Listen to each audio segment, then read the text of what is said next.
Most retirement advice gives you a single number to shoot for.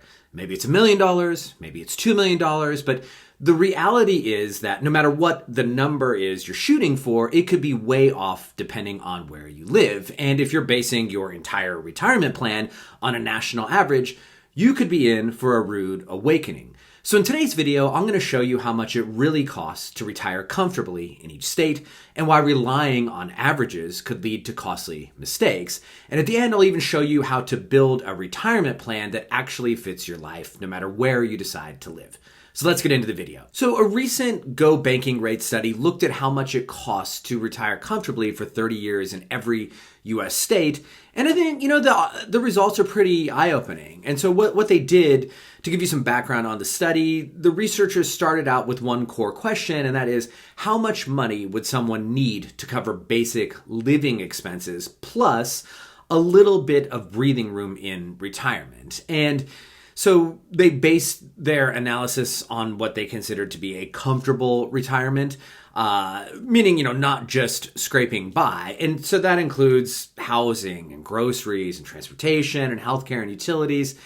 And they multiplied this across a 30-year retirement horizon. I think for me, what surprised me the most, and I've been doing this for a while, and I obviously am aware of the different costs associated with living in different states, but really, I was surprised by how big the gap was between the highest cost and the lowest cost. So, we're talking about almost $5 million between the cheapest and most expensive states. And just given that, I think before you assume that you're on track based on a single retirement number, I think it's worth asking, where do you plan to live? So with that gap, at the low end, you had West Virginia coming in at about $1.8 million for a 30-year retirement. And then you had Hawaii, and then, where it's going to cost you more than $6.5 million to retire. So, first, what explains that major gap? So what they did was they calculated the figures by looking at the core cost of living categories, like I said earlier,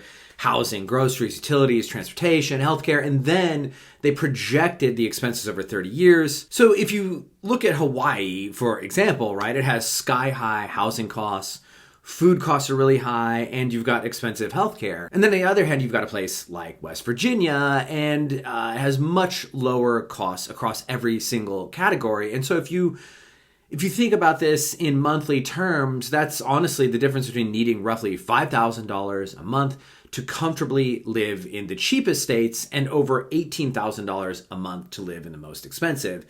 And look, that doesn't mean everyone in Hawaii needs to spend $18,000 a month, obviously, but it shows you how averages can skew dramatically depending on your location. So how can you actually use this information? Well, first of all, I would tell you, look, think of these numbers as a directional benchmark, not a one-size-fits-all target. And, also keep in mind, they assume a certain baseline lifestyle, modest but not comfortable. So there's no mortgage, average healthcare needs, no major travel or luxury expenses. So if your goals include helping kids financially, you want to travel internationally, which, a lot of people do, or maintaining 2 homes and so on, your numbers could be way, way different than this, even if you're in a lower cost state. And then imagine if you wanted to be in Hawaii or, California or something like that. Now, at the same time, if you're ultra frugal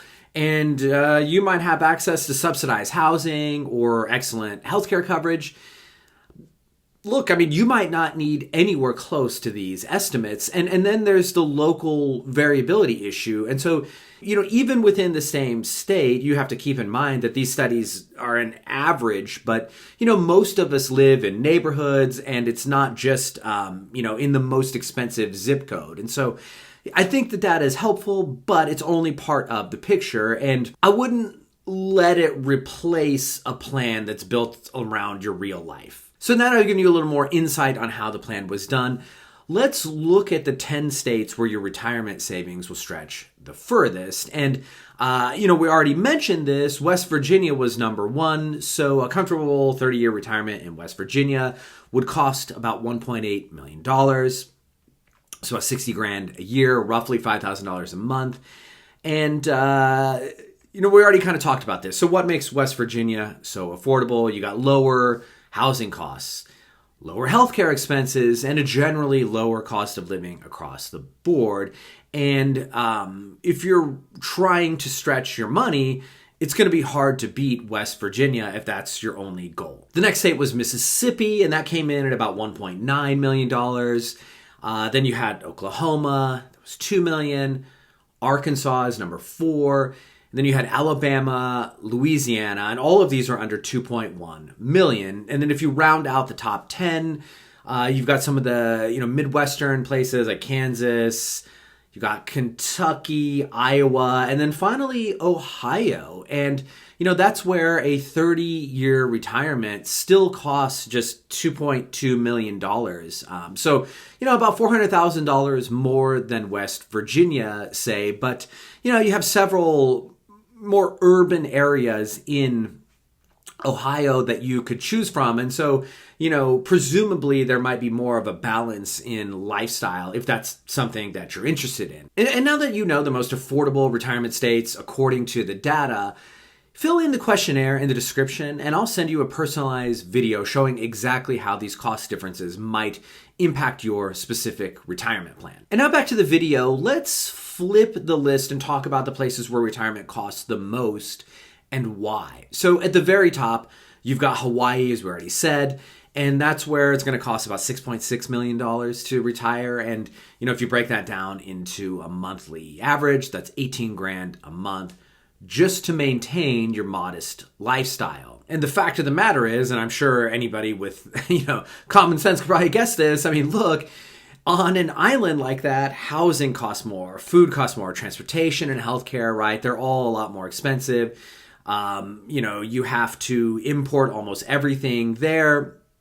It's just going to cost more money. But Hawaii is not the only kind of coastal state that has like jaw-dropping numbers, right? If you go on and look at the rest of the list, you're going to see most of the most expensive places are actually on the coast. So you've got California that ranks second. I don't think anybody's going to be surprised about that. New York, Massachusetts, and Connecticut. And so all 5 of these states exceed $5 million in estimated retirement costs over 30 years. And, it's not just the big cities that are driving up those numbers. Even in the smaller towns, property taxes and insurance and medical costs can be substantially higher than the national average. Other states in the top 10, you've got Alaska, Oregon, Washington, and Vermont. All of those come in at about $4.5 million. And while Alaska might surprise some people, think about it. It's kind of similar to Hawaii to the extent that it's a remote location. And that means that basically, the cost for just about everything is going to be more expensive. Even states like Wyoming and North Dakota, which you don't generally think of as that expensive, they rank higher due to low population density, and they also just have limited access to affordable healthcare and other types of services. So if we can think about it in terms of what do all of these most expensive states have in common, it's not just geography, right? Like, yes, the coastal states and remote areas, they often come with higher price tags, but I think there's more to it than just the location. So part of it is higher infrastructure costs. How much it takes to deliver utilities and maintain roads and support public services, especially in areas that are going to have harsh climates or, like Hawaii, you just have limited transportation access. Then you've got the whole access to healthcare factor. A lot of these states that have pretty low population density, they have, they're pretty rural, and you just don't have a lot of access to doctors or other healthcare workers that are in those areas. And so quality of care is going to be harder to find, and that's going to make it more expensive, just due to a lack of providers. And then I think the last factor is pretty easy to guess. You look at places like California, Massachusetts, and New York, and in those areas, it's a lot more about housing availability. I'm sure everybody knows, the issue with NIMBYism and all of that. And, they make it extraordinarily difficult to build almost anything. And so it's just, it's caused housing prices in these areas with high demand and a lot of jobs to just spiral out of control, right? It's, simple economic supply and demand issue. And then last, you've got lifestyle expectations, right? In some states, the baseline for what's considered comfortable is just more expensive, honestly, right? That means higher insurance premiums. You've got pricier food options and just costlier social environment in general. And that pushes up everything. And then workers' wages are higher, and you've got much higher minimum wages in a lot of these coastal states. And so it just simply makes sense that all of your lifestyle expenses are just going to be higher. And at the end of the day, all of these factors combine to create an environment where retiring comfortably, it requires a significantly larger amount of money, even if your retirement is, relatively modest. Okay, so now that you've seen both the most affordable and most expensive retirement states, let's discuss why these numbers might not matter as much as you think. And look, if you're thinking, well, I've seen the numbers, I know I'm not going to retire in California or Hawaii, and great. You might just think, well, I guess I just need to avoid the expensive states. But, the thing about it is these dollar figures, they're useful, but they don't actually capture the most important parts of retirement. A common theme of what we talk about around here is that retirement satisfaction isn't just about the cost.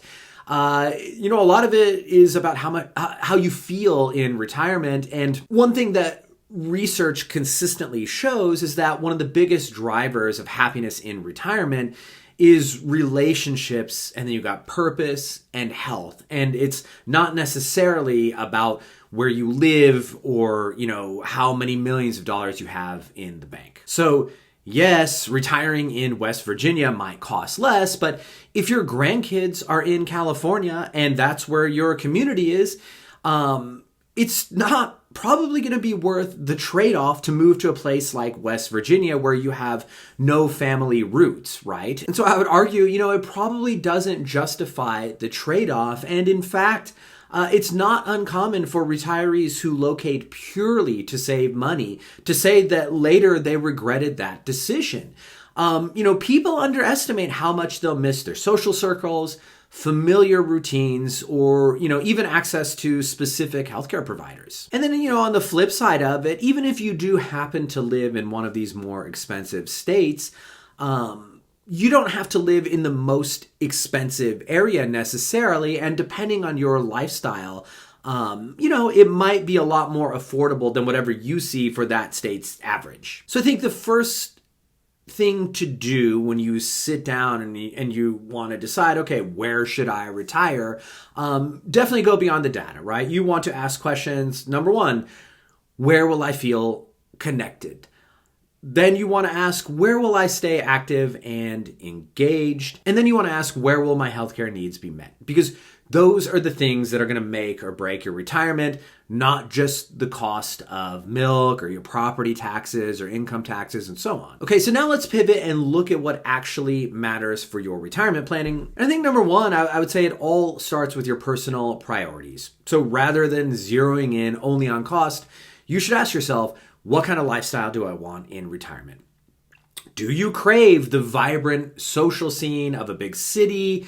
Or would you prefer the slower pace in a small town that suits you better? I have this ongoing situation with a client, and he's in New York, and his girlfriend is there. He's got a place down in another state, and he plans on retiring down there. And his girlfriend is just like, she's all in on Manhattan, cannot fathom living anywhere else besides that. And it's this huge point of contention for them, right? And so this is a thing that gets very personal. And, for her, she's going to have to make trade-offs on that if she wants to continue to live in Manhattan, right?